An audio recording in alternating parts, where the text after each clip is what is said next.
Welcome to another episode of Two Ales and Hockey Tales with Wally. And today I am so excited to have on a 38-year-old from Elmira, Ontario, a two-time Cherry Cup champion, a Sutherland Cup champion where he scored the game-winning goal, an ACH champ with the Brantford Blast, a CHA All-Tournament and second-team All-Star with the Niagara Purple Eagles, where he was also a champion. And he was a 5 to 6 year participant of pitcher, batter, catcher. Welcome to the podcast, Andrew Lackner. Oh, Brent, thanks for having me. What an introduction that was. Very entertaining to hear all of that. Well, today's episode is actually brought to you by Peachy Keen Studio and Lakeside Organic Glow. And we'll get into that briefly. But to start the episode off, Drew Banger, I talk about how we know each other. I guess we'll start with we went to kindergarten together, right? With my sure did. Do you remember and who was our teacher, Brent? Yeah, my grandmother. Yeah. I got good grades that year. And who else was in that class with us? My brother-in-law, Scott Weber, yes, the former mascot of the Elmira Sugar Kings. Yeah. So needless to say, it started off pretty early for us, eh? It did. And then I actually found in my garage this week when I was rooting through a few things to find out if I had some stuff on you. And I found the, I guess it would have been the minor novice or major novice program. Yeah, good player profile of you in that program. So we were on the Woolwich team. That was a bit of a dynasty. And I also found the VCR and the tape for the Preston 1993 championship game. And when I put it in the VCR to get a couple clips, it ate the tape. Oh, I haven't watched that since you're at my parents' house in a deck. Yeah. No, but I have the copy of it too, because your dad was the coach and he copied it for everyone. And when my parents still lived on Sunset, they had a VCR and I watched it. I can't remember when, but it was, I mean, if you talk about teams there, like the talent we had for minor hockey from a town of, I know it's grown now, but for us to have a team like that in our age group for 1983 and like, what was it, 4 years in a row we won? And like, yeah, like, to be honest, when you look back on it, that we were all the same age. And there's yourself. I already gave your introduction. And then there's me. There's Weidman, episode 21. And then Rodney Bauman, who played, I think he won the OHL, right? With Ottawa. And I think so, yeah. And then Adam Hogg, who also got a full scholarship and played some pro. That was all one 1983 single A hockey team in Elmira before it was a big town, right? Yeah, before we grew out of that and moved on to higher levels, and then Dennis went his way, obviously, to his career, and the rest of us went our ways. Yeah, we chopped along to try to find our way, but never quite made it. So, well, we did the best we could. So I guess there's a lot of things why we know each other. It was hard to really write down which parts I'd put here because it's basically my entire life. But we worked together at the Elmira golf course on the grounds crew. We both started out there, I think, at a healthy $6.40 an hour, right? I think it was $6.75. I think that was the minimum, the absolute minimum wage when we were the summer of grade 9 going into grade 10, or was it 10? I think it was 9 into 10. Yeah, I think we worked there a couple summers there but we had some fun doing that too. And, we worked the bunkers and the greens, and you know what, you showed some real promise out there. But anyways, moving on is the other parts that we know each other is, I think we got to get a healthy deep dive into this actually. pitcher, batter, catcher. Could you explain to the crowd what pitcher, batter, catcher was to you, and then I'll give anything you might miss out. Like what it meant to me? No, what it was, like What it what we was. did. Yeah, with our buddies. Tell the story of those 5-6 years. So it began with just an old Mennonite pastime of, you'd have three guys, you'd have a pitcher, like the name is a pitcher, a batter, and a catcher. And it evolved into an event that is hard to imagine the magnitude of it. I think the one time out at Bases, we had grounds crews, we had beer gardens, we had, scoop built a backstop, a mound, like it was insane. A Saturday filled with cracking beers at about 7:30 to AM in the morning to, if you made it, that was the night for the boys to go down to the old Stampede Corral in Kitchener. And well, the one year there, it got a little intense, but it's hard to, I think some people might look at it and say, you guys are idiots. But to us who participated in it, it was something to warm up to. It was almost like the streets of New York with stickball and how they take it seriously. That was PVC to us. Well, like for like so like literally, it started, I remember one day in my backyard when a few of us were there hanging out, having beers, and we were just sitting there, and we were all like athletes and we like competing. And I think whoever it was says, well, you ever played pitcher, batter, catcher? And then we played in the backyard, and then we all got so into it that like that's what we would do on weekends. We'd get together and play pitcher, batter, catcher. And then we decided to have a year-end tournament the first year. And then that year-end tournament, the first year was at my parents' house, which I was the champion with Rodney Bauman. And I did take the inaugural one down, but my parents came home from Kincardine, from the cottage, and there were foul lines painted. There was a picnic table from somewhere. There was a beer gardens, and they got back, and we had a full baseball tournament set up in their backyard. And because they'd been gone pretty much to Kincardine that whole summer, right? Like we would work at the golf course, and then we would, whether we were 17 or not, go have some beers or whatever. And then that was our summer, right? Yeah. It was Brent's summer. He basically had a house to himself. 17. And then your parents chose to come home the one time that we were having the huge, in the middle of the finals, in the middle of the championship day of the summer. Yeah. So after that year, we did not have it at my house. We outgrew our backyard. Then it went to Weidman's backyard, where we had the big blue tarp up, which was like the green monster. So basically, folks, the way the rules are is if you hit it past the pitcher on the ground, it's a single. There's foul lines. If you get it past a certain tree, it's a double in the air.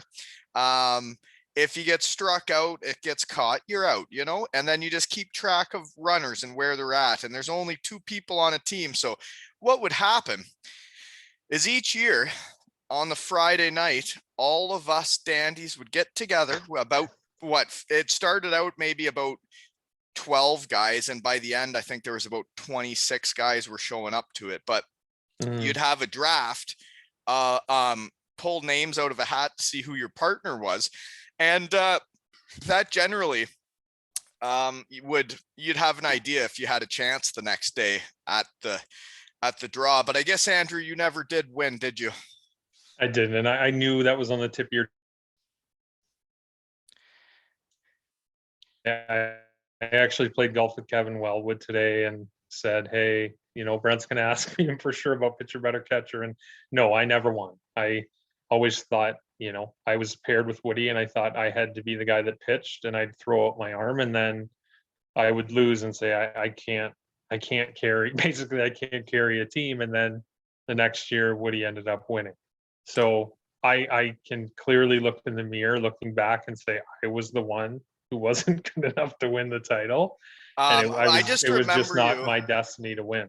I remember you taking every round robin game so seriously, and you would pitch so hard in the first game to the last game, and you know, you'd have some teammates maybe that couldn't pitch, but when you're throwing a tennis ball as hard as you can the entire day, there were some days where I'd see you leaving the field like crying, like crippled, because and you weren't even to the semifinals yet. Like you you would try harder than anybody, and you're a talented baseball player, Andrew. I'm not saying you're not, but I'm a two-time champion and I never played baseball. So, you know, sometimes maybe you got to let Woody pitch, man. I understand that. It's hard for me to, you know, looking back at 38, I could probably say, hey, you know, put the ball down and put it in someone else's hands. But at, you know, 18, 19, 17 years old, like I wasn't doing that. I wanted to pitch perfect games. I wanted to throw it right through the backstop. Right. That was me. You were a great pitcher. You threw some heat, man. And like, it was amazing how many athletes we had in our group. But like, so after Weidman's year, we took it out to Ballz's in Linwood, Ontario. And he had there, his parents had a great setup. May they rest in peace. But like, they had an incredible setup, right? Like, and Yeah. they were kind enough to let us go get the pile of dirt for the mound. We painted foul lines in their yard. And my brother-in-law Scoot, who builds some homes here now, he even was a carpenter at the time and built a full-blown backstop with chicken wire and the whole deal. And this was all in their backyard. And like you say, the sandlot's cool. Like you should have seen pitcher, batter, catcher, right? And the beer gardens and just people who like we were obviously involved, like we're playing, right? We're competing. But for somebody to, I'm sure it was calls back then, calling them and say, hey, do you want to go to Linwood? We're going to go to a pitcher, batter, catcher tournament and sit on, you know, the Baszler deck.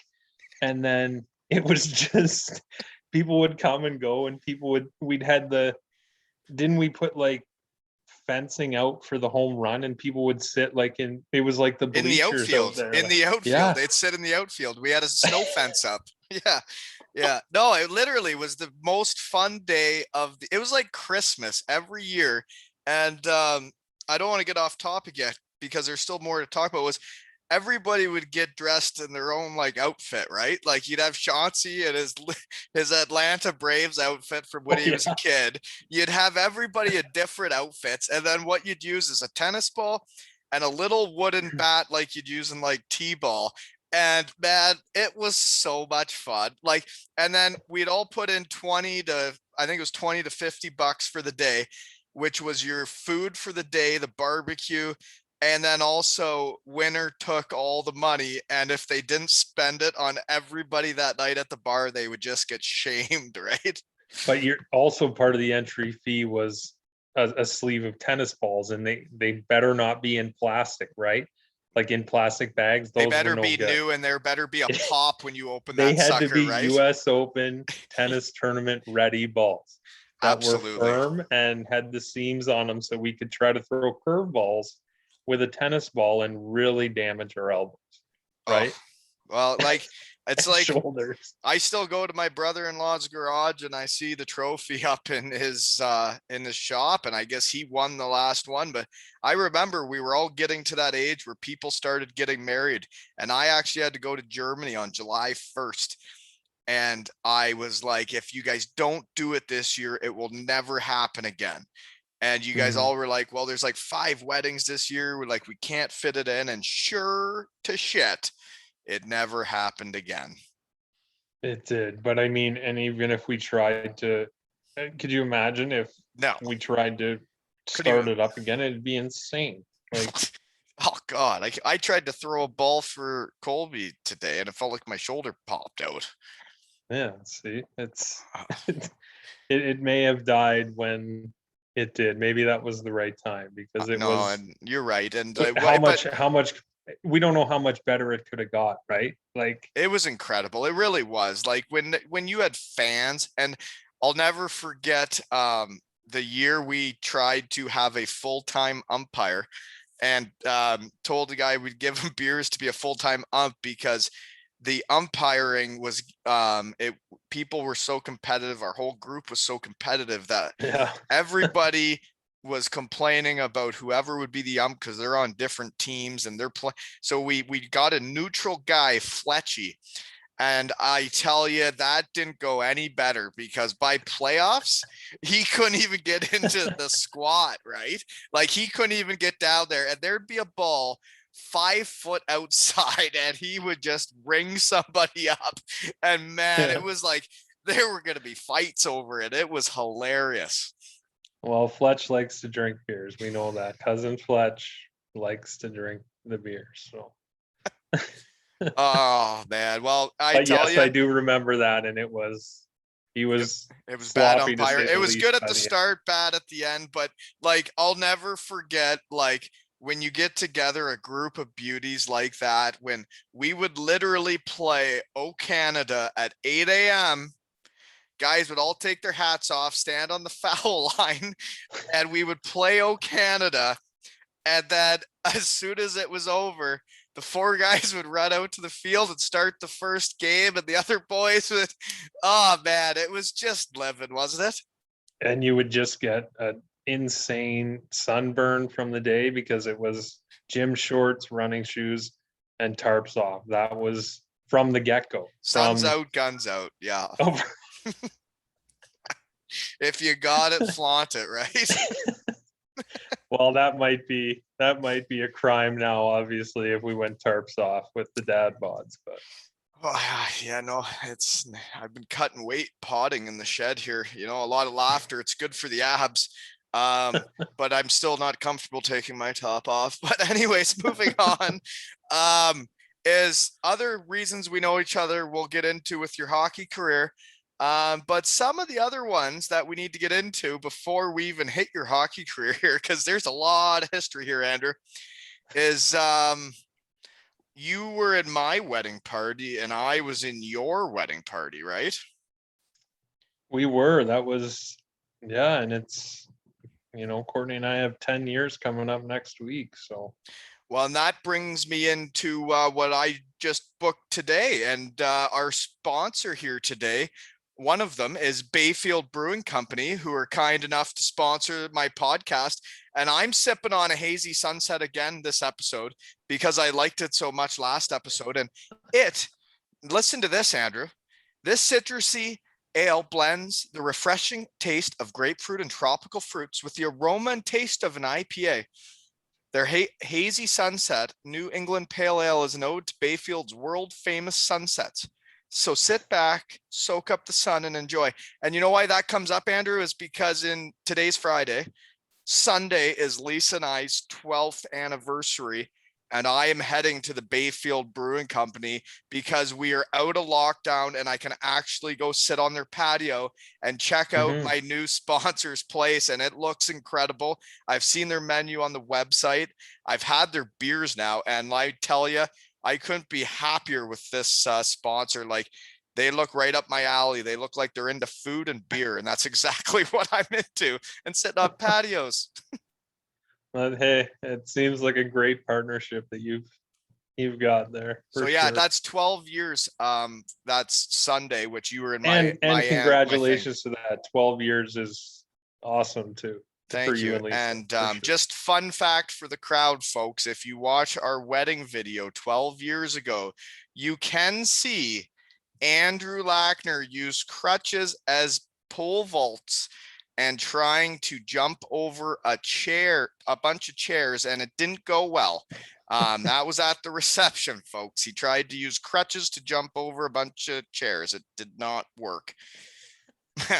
But great times being in each other's wedding parties, because when I was in yours was in Annapolis, right? Yeah. and I met Super Dave, your father-in-law now, and I went back there a week later and stayed with your new father-in-law the week after. I've been to Annapolis twice in my life, and I had 2 weddings in like 2 weeks, and I really got to know the other side of your family, eh? Yeah, and you played. I think you played some golf, and then you stayed in the bedroom that Courtney and I sleep in when we go there, right? Yeah, yeah. Or did yeah? That day it was Was there so. was there a flood? I don't.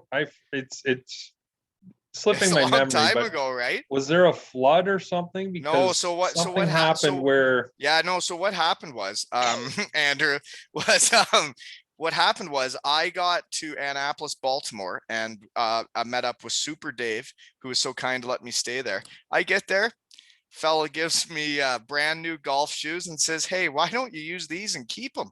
You can use them all day."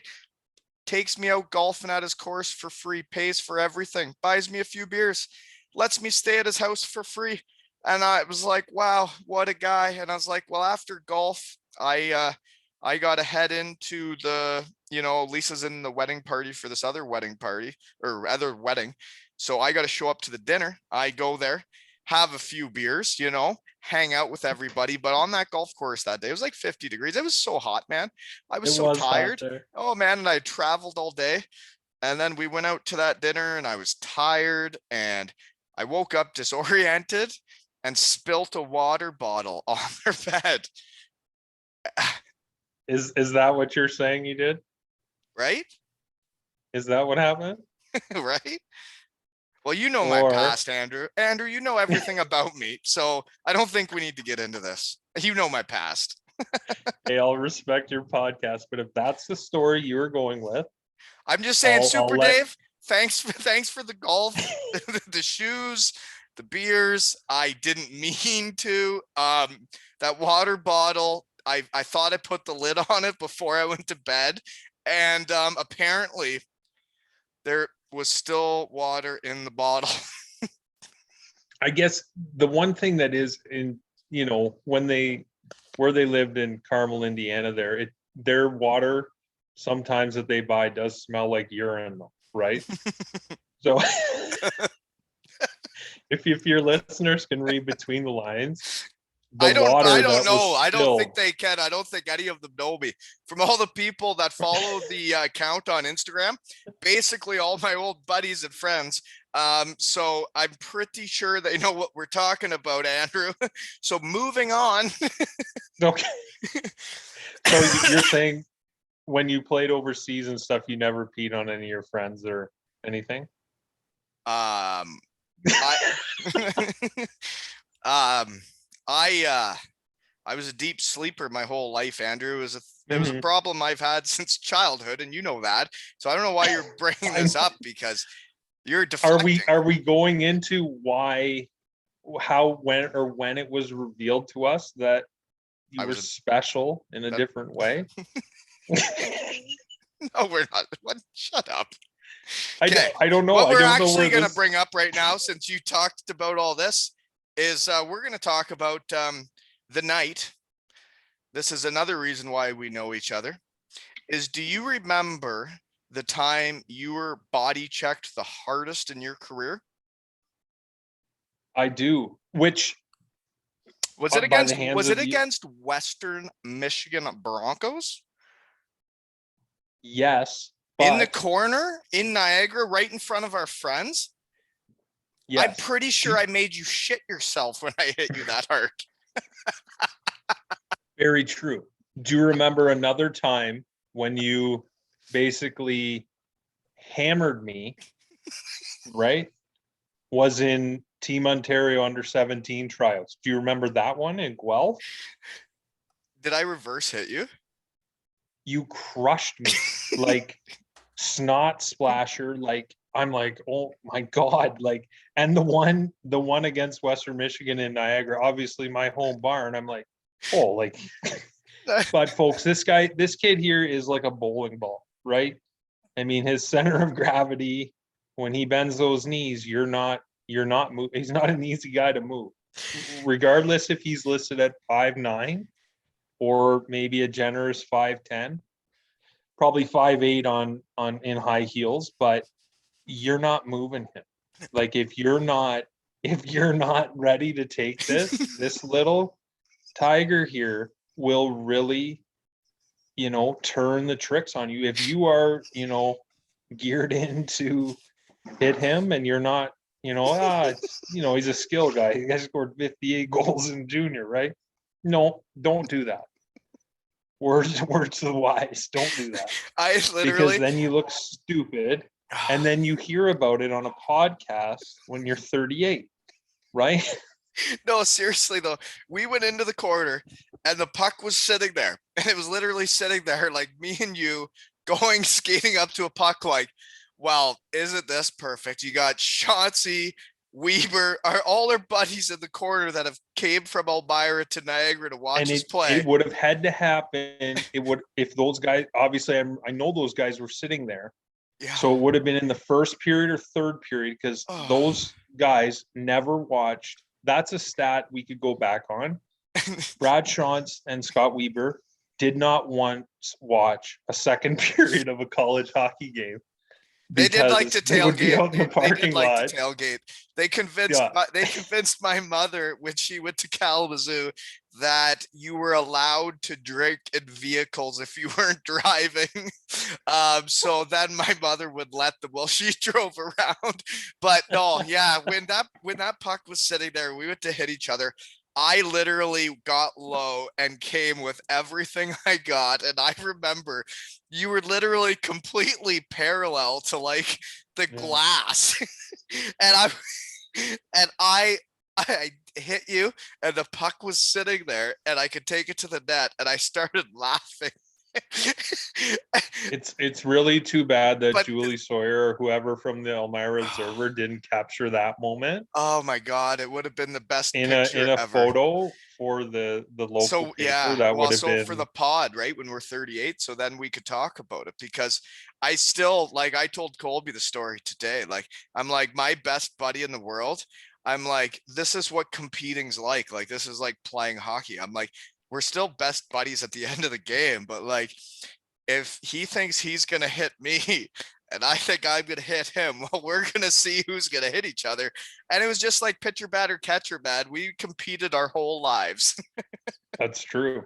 Yeah, it's You weren't well, you ready can for tell your I son, put do on a not good 20 never then underestimate your opponent, because because he's again, little. if they're 5'8", they still pack a punch, and I'm living proof from it. Okay, see? All right, now that has been quite a bit of how we know each other. So moving on to where and what are you doing now? So I live back in Elmira with my wife and two girls. I'm a police officer. I've been patrol officer for 5 years with Waterloo Regional Police. And that's basically what I'm doing. So when I retired from pro in, I think 2011 or 12, I think was my last year. My wife and I lived in just outside of Dallas for about a year and a half, and then we moved back here. So it's been great. So I remember. By the way, that's a navigating lieutenant, if anybody heard me crack that. But the other thing is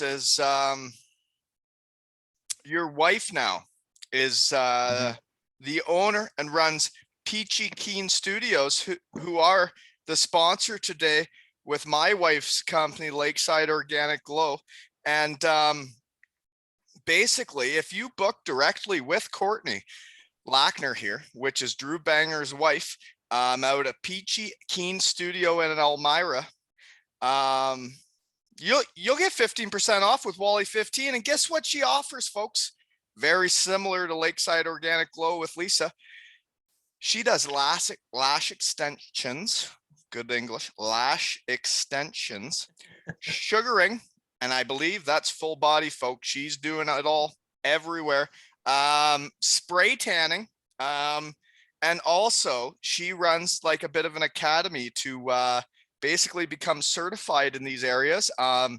My wife is now certified in these areas, and she's doing a heck of a job. And basically, if you're in Kincardine, you want to go to Lakeside Organic Glow with Lisa, or if you want to go to Peachy Keen and Elmira, guess what, folks? All you got to do is say Wally 15, and that's 15% off any of their services. But you got to book direct with Courtney. She hasn't told her employees about this deal. This is directly with her. So, folks, I just think it would make my day. Whoever's going to be first, whether it's going to be a Peachy Keen or Lakeside Organic Glow, whoever is standing there naked, ready for a heavy spray or maybe some sugaring, I just want them to say Wally 15. That's all I want. That's what my heart wants. I just want them to say Wally 15 right before they get a heavy spray. Right, Andrew? And I'm not saying that it's only guys that listen to your pod. Females for sure could listen, but if guys are listening, getting your nostrils waxed is delightful. Like, or, waxing or sugaring armpit hair is, so if I can plug that for Peachy Keen. Well, actually what Peachy Keen said was, you, sir, have been tasered and maced, but you squirm, sweat, and shake when getting a full body sugaring like a leaf. Like you're squirming, sweating, and shaking, but you can get tasered and maced, eh? I can. The thing with sugaring and the worst is tweezing eyebrows under here. Like I can take high sticks, pucks, but as soon as you get tweezers out and try pulling these or something like that, I can't do it. But are you getting some erratic hair growth in your old age? 38, yes, it's gets weird. It's going where it shouldn't sometimes, but that's what sugaring's there, folks. Wally 15. Oh man. Okay, moving on though, is that you were tasered. Can you tell that story? So part of training for being a police officer for Waterloo Regional Police, but I'm sure it's standard for Ontario, is it's suggested, you're not forced to do it, but it's suggested that you get tasered during training period to know what it feels like to do that to a suspect, I guess you could say. So if you do end up, using your taser and tasering somebody and it goes to court and, somebody, the lawyers ask, hey, do you know what this feels like? You can say, yes. It's kind of to articulate that in court. However, if we're comparing that, so in training, the standard is to ride for 5 seconds. And it's just basically, not too much jargon, but it's locking up all your muscles. So shooting one prong. Did you shit yourself? No, but I stood up to my body locked up. So basically, if you put your prongs, you're aiming for one in the upper, so above the belt, like up in the shoulder blade, and one in the ass or leg, and that will lock everything up. And yes, like the training officer did that, and 2 guys were there to catch me going down, and it was just a reaction to go, couldn't, uncontrollably. And then when I was laying on the ground, after the 5 seconds went over, my calves were so fucking tight. Like I couldn't, he's like, oh, get up. Yeah, good job. Yeah. I'm like, I couldn't move. Like, I was just like, oh, like this is a real deal. But if we're comparing that to pepper spray, I'll take taser any day. That getting pepper sprayed is the worst. So why'd they pepper spray you? They did that at Ontario Police College. Basically, they'd spray you and then you run through an obstacle course to try to open your eyes and do stuff. It's chaos. Again, but it's like a terrible, feels like a horrendous sunburn. And then when you shower after that, coming off of your face and going down your body, and if it's PG, but onto your horn is awful. Like you just want to scream, but Oh, it's that's not fun. So okay. Okay, moving on. Moving on. One thing I did want to say though is I know how hard you work. I know we're not too like after hockey. Like now it sounds like everything's awesome and everything's sweet business. But I know how hard you work to become a police officer. Like I was there through the mainly the downs for a couple years where you tried, right? Like how long was it that you tried? Because I remember it was a 3-year process of, all right, I'm putting applications in. and you were fully committed for 3 years. 3 years running when it was like the training to keep your certificate, and doing that, driving to the other side of Toronto every, I think it was 6 months that it would expire, and have to, you know, I remember it. renew I your remember a night at the cottage here in Kincardine, because oh basically God. every time you would come back to Canada or I would be in Canada, like we would get together and it would be a time, and we were having a time. And then it was like end of the night, near, no, it was evening time or whatever time it was. And then all of a sudden you got a call that like you were out of the running for another job. And it was like we went from having a time to like, and like, but that's the thing is like you were so committed and that's why you did it. That's why you made it. And I'm proud of you. So good job Well, there. I think This is a I podcast. This is the only time I'm going to be this nice to you. So just take it, man. I appreciate that. I think the one thing when we go to that cottage is I usually put my phone upstairs, and I don't care who I'm with that weekend is who I'm with. I do not care. About But phones. Yeah. I went up after maybe having a few too many, and checked my phone, and I think it was an email from Hamilton or Halton or one of them, and said, "Oh, I'm sorry, you're unsuccessful." And I snapped. I I can apologize to you because I'm Oh sure I came dear. unglued. It was just, Oh dear. me thinking this is never going to happen, and just lost my mind. I believe it was something like, I'm having a great night with my friends, and I checked this, and just Oh, curse but man, words like and this and that. when you put everything you got into doing something, um, that's the type of passion that happens, right? And now you're doing it, then you go to the school and they're like, well, who wants to be tased? And you were like, well, I'll do it. And like that's kind of like the teammate you were on the team, like as a hockey player, you're just kind of like, well, I'll do anything. Like, what do you want me to do? I'll do it. So that's just who you are. Like that's what you do. So moving on, we haven't even got to your hockey career yet. So this where and what are you doing now? But you do have kids. We got to discuss, you have kids too.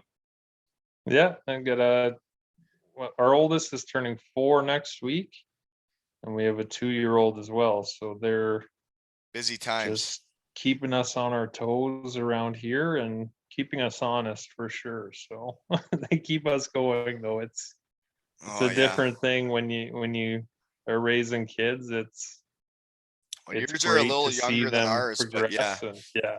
Yeah, like you're So in the busier time than us right now. I think like now my kids, as soon as they're done their schoolwork for the day, they just want to find friends, right? Like mhm. I've really noticed it lately. Like they want to be with their friends. Like I think with COVID, they're kind of sick of me. But anyways, yeah. So congratulations on that as well. And Thanks, buddy. moving on now is minor hockey to the Elmira Sugar Thangs. So give me that rundown, because like we got to get into your actual hockey career now. I know this might be like a 5-hour episode here. People will probably turn it off when they get to the pitcher batter catch. These guys are idiots. These We're guys not are doing these guys are just a mess. Hey, if you can't get through it, folks, you can't get through it. Turn it off. So I think we touched on minor hockey in Woolwich, which a single A. I mean, it's Elmira is growing now, and like Woolwich Township, I guess. But when we were playing that, it was there weren't very many people. There weren't the, subdivisions that were here and all these people here. But for us, the first 4 years, so all of novice, major, and minor, and then minor and major Adam, we won all Ontarios, and we weren't.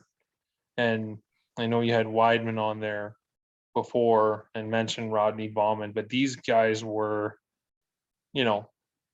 of like Massive, Mennonites, right? massive And they were Mennonites. gigantic. And our coaches always had to like produce birth certificates, and people couldn't believe. And this was before, like, thank God we didn't have hitting back then, because it would have been, have an ambulance on standby with these maniacs. But As soon as there was hitting, I remember Weidman hitting a couple guys because he was way bigger than people. Like, oh I yeah, got the picture of the program, man. I was 53 pounds. I think he was like well over double. I think it was 100 and from, if I remember, he was like 120 or 100, something like that. But it was insane.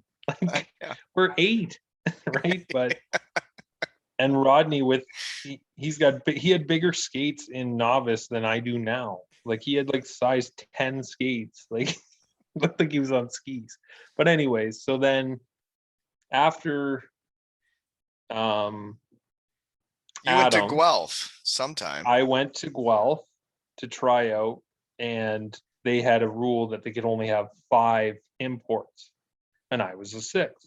So I got cut, went to Waterloo, played there, and it was what it was. It was a year. The next year was major Kiwi, right? Did we both come back? Was that the Shellhorn? We played together. Yeah, we played together for That was the Shellhorn and Brian Woolwich. Shellhorn. Yeah, that was the Brian Shellhorn saga. And then was it minor Bantam that we went back to? No, minor Bantam I played here again in Woolwich because my dad was coaching. Oh, really? And then we only played once in Guelph together? Once in Guelph. Well, in Major Bantam? Yeah. So minor Bantam, I came back because I was like, I just wasn't vibing in Waterloo. It wasn't my scene. We weren't very good. We had some good players, like we had Brock Radunsky and Schultz and other guys, but we weren't good. So anyways, came back, my dad coached, and then in the playoffs, I went up and played with Chauncey and Ranker's team.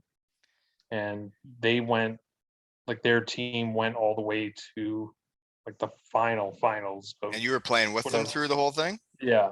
So, and then the next year was Guelph dropped that rule of imports, and I'm sure there were some upset people in Guelph who'd played AAA from. There weren't many Guelph kids on that team, were there? So I think, correct me if I'm wrong, there might have been 5 or 6 from Guelph.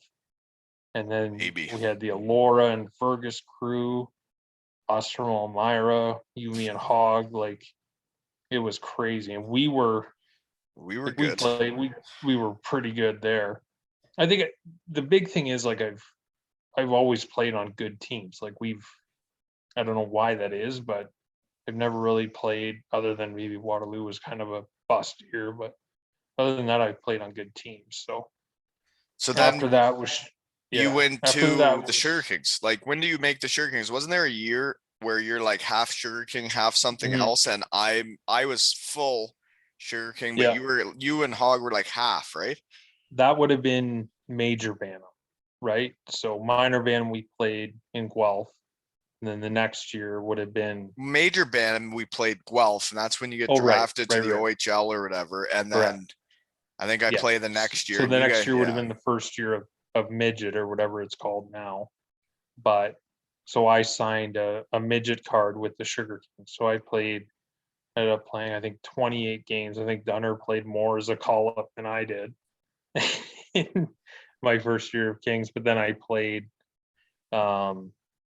with the midget teams like Chauncey and Ranker and all those guys, and played, like, I think Hogg and I signed the same card, and we just played with them all year, and then would practice with junior club, and then I'd get my 3 shifts a game. So then, let's move on from that then. So then you do make the Sugar Kings full time, which is the next year, which is it would be the year like I start being better at hockey, you start being better at hockey, Hogger too.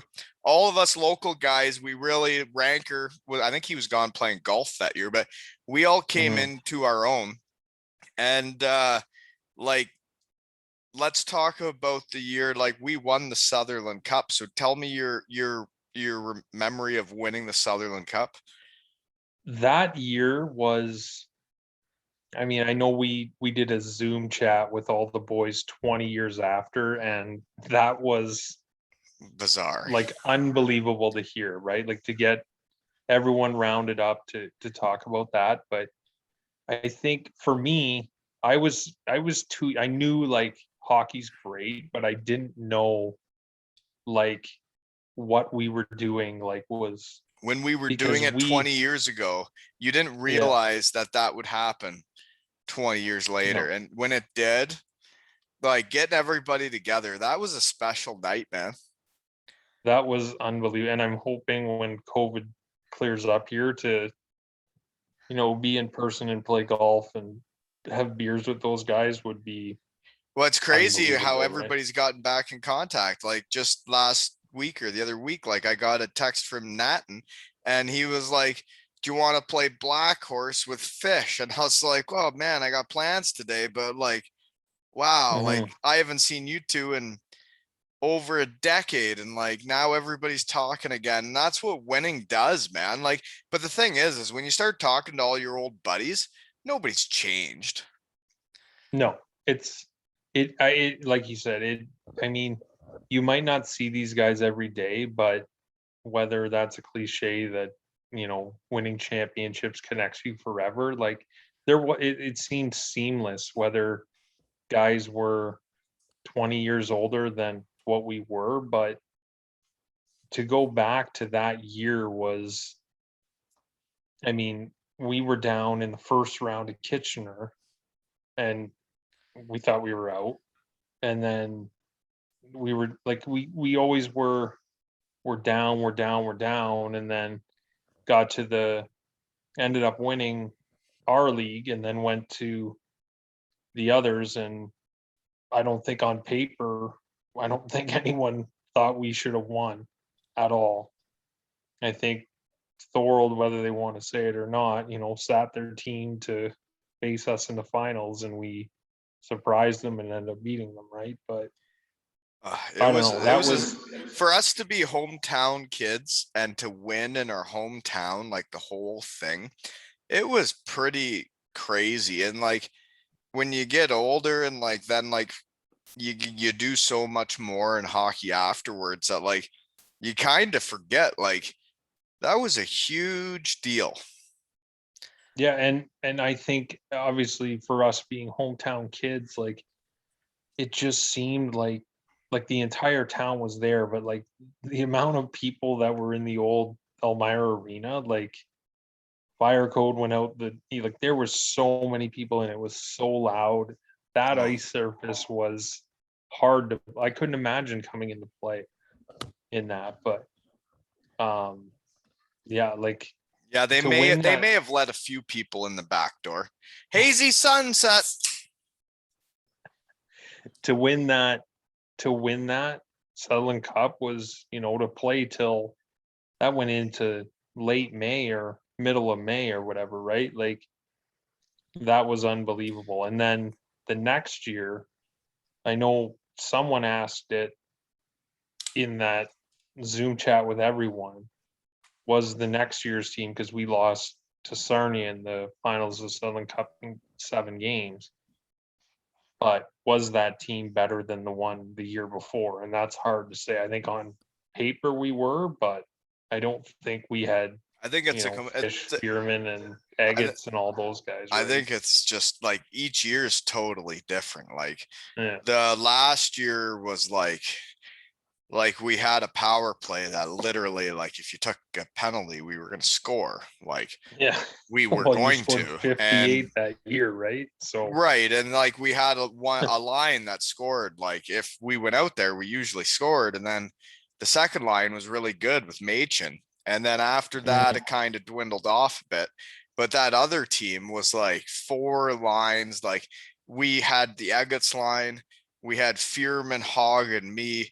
And then you still had like it was deeper. It was, and that's deeper wins championships. But like realistically, the other team went to game 7 and I hit the crossbar and we lost. And we did almost do it. But like, yeah, it still sucks. Like I remember freezing my hand to play those games in the finals, and it was like I can't even feel my stick. Like, how am I supposed to shoot? All right. And that's crazy to think how obviously you're doing that with Colby, with how minor hockey's run now like that. It's totally different. And I've said to people, I said, I don't think I could do it. I really don't think I could survive and do what? Like just how much they like when we played junior, we practiced twice a week.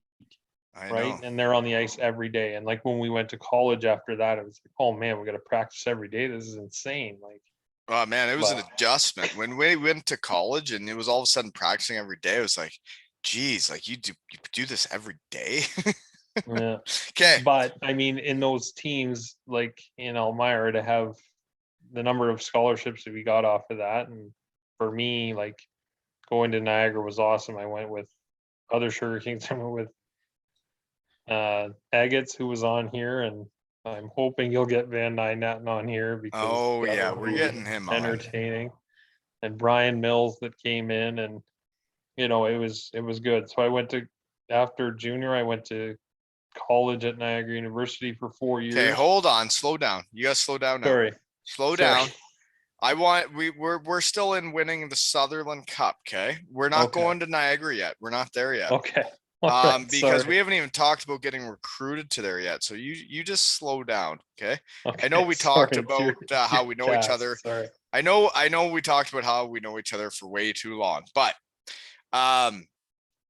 like what I want to talk about is winning. So you do win, and we learned how to win from those guys. I think as young bucks, like those guys, we learned how to win that year. We almost did it the next year, but like, so getting recruited to Niagara, how do you go to Niagara? And I remember us as an Elmira Sugar King team that year, the final year, going to see Eggets play. Episode 5, folks, going to see Eggets play as a team, and then you ended up going there the next year, right? Yeah. So there was nothing. That was literally just a team trip to Niagara. I had no conversation with Niagara at that point, other than I don't know if Eggets had said anything or whoever, if Nate Handrahan, who was the one who was recruiting me, and Jerry Fortin, if they were talking about me, I have no idea. But went to see Eggets there, kind of saw the campus, saw everything. But that year too, I also went on an official visit to Western Michigan and went down there, and it was great. I knew you were already signed to go there. I was like, this is, we'll if you would have came to Western Michigan with me, that would have like our lives have crossed basically everywhere you can. If you would have came to Western Michigan with me too, that would have just been bonkers. So I don't know if you know this, but I signed with Niagara, and then Chris Brooks called me after and I said, hey man, I just signed with Niagara. So I don't know if that was, I don't want to say, hey, I was going to get a ride to Western Michigan. I don't want to say that, but I know that he called me pretty much right after. That would have been very interesting if you, I never even thought of this. Okay. So you go to the Purple Eagles, and I'm just actually, it's not on my notes, but I just remember your helmets, purple helmets, ugliest equipment going. Purple Eagle, like, is that a thing? Is there actually Purple Eagles out there? I don't know. But anyways, you guys have purple equipment, and then your purple helmets. You guys gave stickers. Your coaches gave you guys stickers, did they not? Claws. Yeah. Claws. claws. Makes So sense. it would be similar if people want to look at Ohio State of whatever they're putting on their helmets. That's what In I think football. In football. the idea would be similar to that. So it was You're saying hits. the Ohio State Buckeyes in football, right? Like you're not saying when you say like the folks don't know what you're talking about. This is global. The Ohio So I State would say, okay, Buckeyes of like North American football put stickers on their helmets. So the Niagara Purple Eagles start dishing out claws to put on their helmets. we're doing, if you block the shot, you got a claw. If you made hits or got hit of the night, you got a claw. You know, How good many claws would defensively. Agates have? He he was he was a frequent collector of claws. So His helmet would I be don't. full, eh? They just put him on his visor. Then I guess I don't know. They just gave him the whole roll of stickers and said, "Do whatever you want." Yeah, yeah. So that was Interesting our. thing. I never played on a team that gave you stickers. I had to play like different times with gold helmets, but never stickers. But that's cool. My kids play with stickers now. I'm glad you guys were doing it. But anyways, We were moving doing on. it. So you guys were actually good at Niagara, and I can see that. Like you have, so there's a lot of Sugar Kings, and we did have that a couple times. You guys came to Western Michigan, we came to Niagara, and obviously that's pretty cool of those coaches when you look back on it to set all that up for us. That they did that for us. Like those coaches obviously did that for us. That they set that up was Agates, Natten, and you, and Brian Mills. And then Western Michigan had Kevin Labatt, Daryl Moore, and me, right? Is that it? Yeah, So yeah. 7 guys off the Sugar Kings, and we all played Division I hockey against each other in a game. That was pretty cool. It was cool. It was, yeah. It was. I'm hoping that they did that to set it up, but I don't know for sure. But it was great to whenever we went to Kalamazoo or you guys came to Niagara. I know when you guys would come Niagara way, there would be a ton of people from Elmira that came to the games, and like I said before, the Observer, the local paper, and it was a huge story to see Sugar Kings. Where are they now, right? So, Well, and like yeah. yourself and I are actually from Elmira, right? Like we're actually from there. Yeah, Yeah. we are. So other guys I wanted to ask, well, actually, other than those games though, so we play each other, right? So we kind of know of each other. But then during those years of college is I want to go home and see you guys, and you want to go home and like see everybody. So Elmira Maple Syrup Festival is the Purple Eagles and the Broncos, and I get my carload of beauties and you get your carload of beauties, and we all meet up. And I remember the one day was at Kyle Rank's old man's place, Richard. I remember that. Yeah, it's like I brought like Hanu Karu and Andrew Nat and I Naherniak hadn't and seen him just, since junior B, and then there was a bunch of guys. yeah, I had stretched it was Daryl, the whole crew. Yeah. Yeah, what a a time. meeting of minds, I guess. Yeah, that was when those two teams really, yeah, hit it off, I'd say. But Yeah, um anyways, I want to talk about Natten. Any good Natten stories? Because you basically played with him like the whole time. I played with Natten 3 years of junior, 4 years of college, So and that's in 7. college, yeah. So that was 7 to start. So to stop there and explain college with Jeff and I was we both took marketing, right? And it was coming, we're picking our classes and be like, hey bud, what are we taking this semester, right? And it was Jeff 24/7. It was teaching Jeff how to do laundry and trying to do life lessons with the Dutch, right? So then I start playing pro. My second year, I'm in Tulsa and I'm sitting in my stall, and the coach comes up and is like, hey, we just traded for a goalie or just picked up a goalie from Rio Grande Valley. Jeff Fan, I said, you got to be shitting me. I said, he found me again. Jeff shows up, drives from Rio Grande to Tulsa, and comes and says, "Hey, bud, what's up?" And I'm like, "Hi, Jeff. How are you again?" And it was so. It would be so. Jeff, obviously, I don't think he plays goalie anymore, and he plays out. And I'm guessing he is a try-hard Oh, he was a through disaster. and through. If we talked about being competitive, and if you're teaching Colby about being competitive, he is the epitome Oh, of you don't need to teach a competitor. competitiveness. Yeah, you don't need Yeah. to teach competitiveness. Colby already has it. And like Van Nuyen he was worse than me. Like he actually was. Do you remember the games with the Sugar Kings, the soccer games before the games? When he hit, who'd he hit? Hog from behind into the wall and gave Hardy a hematoma or something, or It was his nut, someone yeah, said. like burst or something. But No, like that was for all in him, warm-ups before the game. Like mhm, this is like before playoff games. And it was mhm, all because who was gonna win the game. yeah, and he would be so he was, um, so he was in the so when we were in Tulsa, he was a goalie and I was a defense.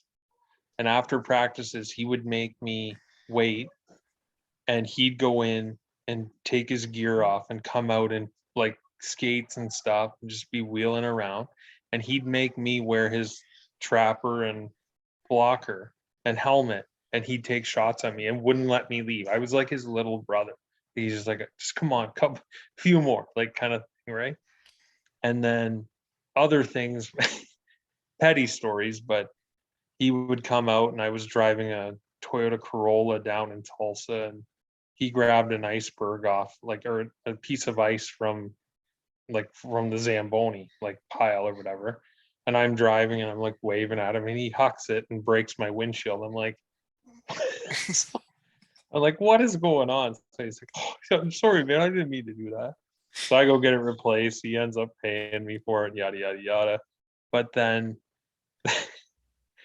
the best story is we're near the end. We're out. We weren't very good in Tulsa that year. And we are on a bus, going on a bus trip, one of the last games or the last game of the season, to Wichita, Kansas. One of the defensemen calls in and says, "I can't play." So Jeff's like, "All right, too late to call anyone up. Let me dress as a defenseman." So in a professional hockey game, Central Hockey League, Jeff Van Nuyen dresses as a defenseman. And who's his partner? Me. We dress our equipment manager as the backup goalie, and we're doing 3-line shooting, pretty standard warm up. Jeff buzzes the tower of the of the equipment manager, or the medical trainer it was, in the net, hits him right in the head. I'm like, okay, we keep playing the game, whatever.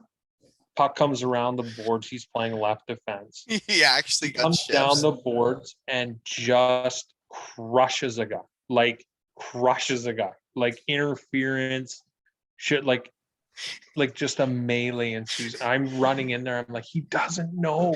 He doesn't know. He's a goalie. He's a goal. He doesn't know. But he was the grin, like Jeffrey just skating around in warm up, like chin strap unbuckled, just like Ogie Oglethorpe going around the ice, just with his shit-eating grin, was just unbelievable. Like, He actually, I knew he played a professional game as a defenseman.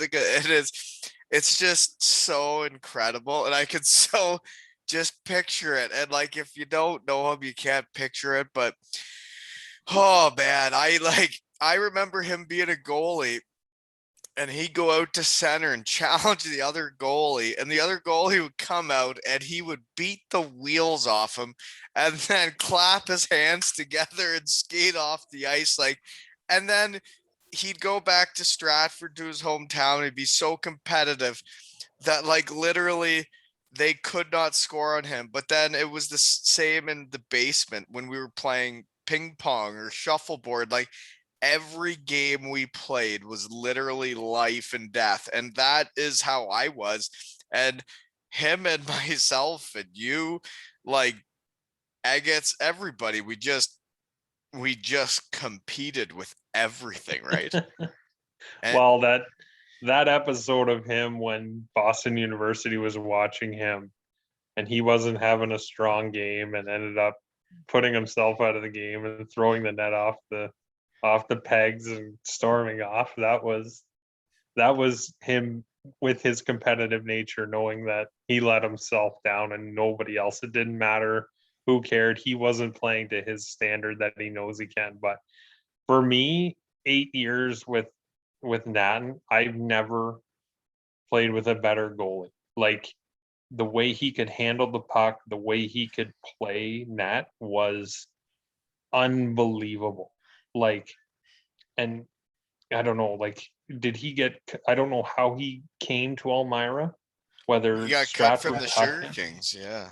Or from the Yeah, Stratford, yeah, the Colletons. yeah.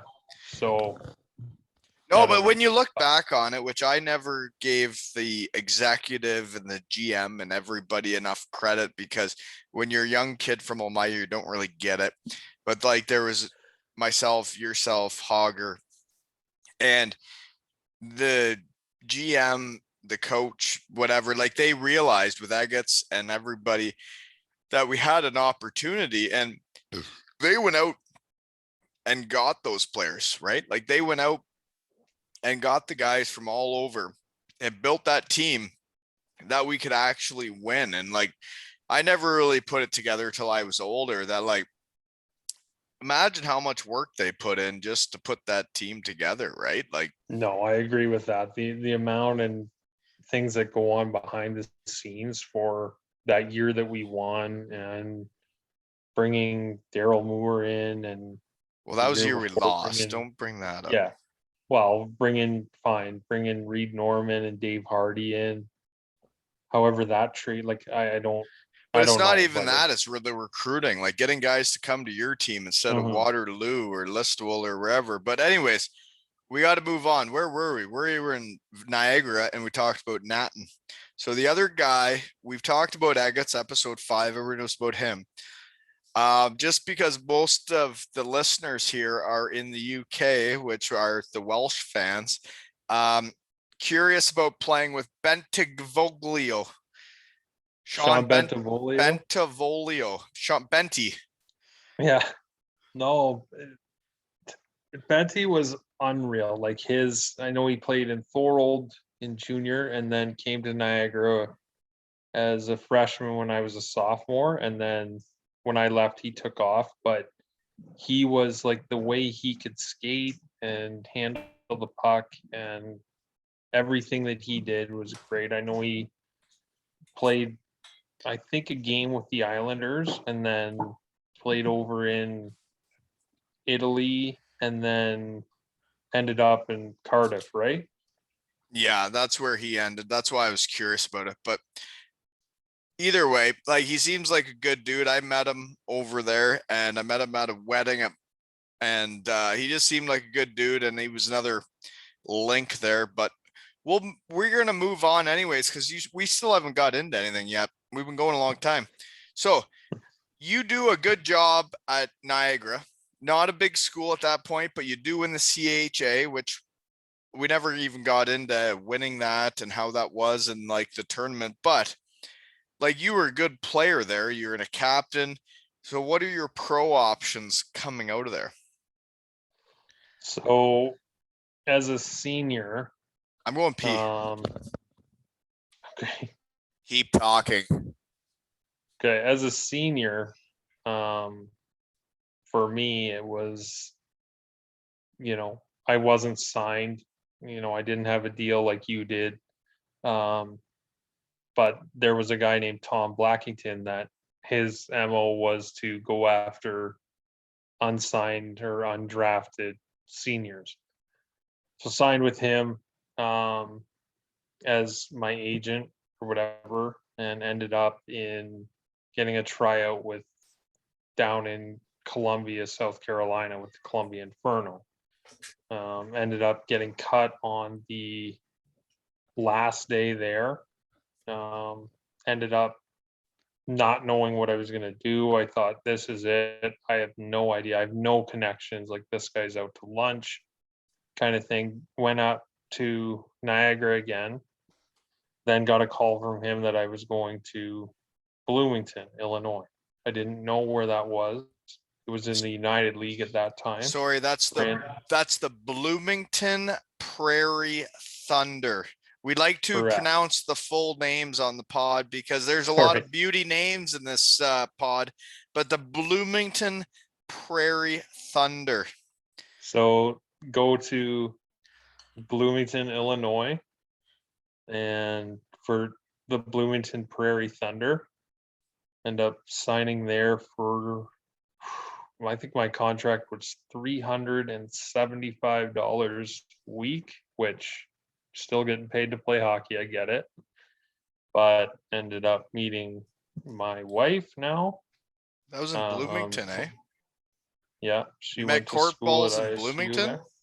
I did, yeah. So played in Bloomington for the Bloomington Prairie Thunder for 40 games. Somehow managed to make the All-Star team in the United League that year. Hold on. You made the All-Star team because I had written down here that you played on 3 different teams, which were the Bloomington Prairie Thunders, the Chicago Hounds, and the Fort Wayne Comets. And you make an All-Star team when you play on 3 different teams? I did. That's So unusual. Out of Bloomington, myself and Alex Goupel make the All-Star team for His the nickname's United Goop, League. eh? Yeah. Yeah, for sure, right? What's his name? Alex Goupel. Yeah, he's Goop, eh? Hey, Goop.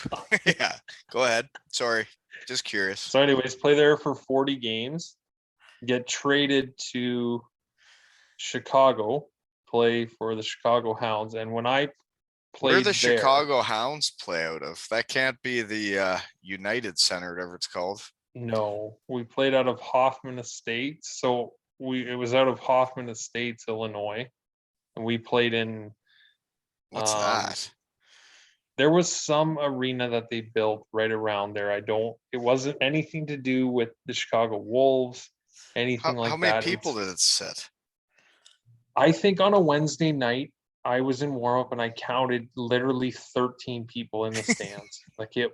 I thought it was dressed like a seat night. It was brutal. So I played there for 9 games and then got traded to Fort Wayne.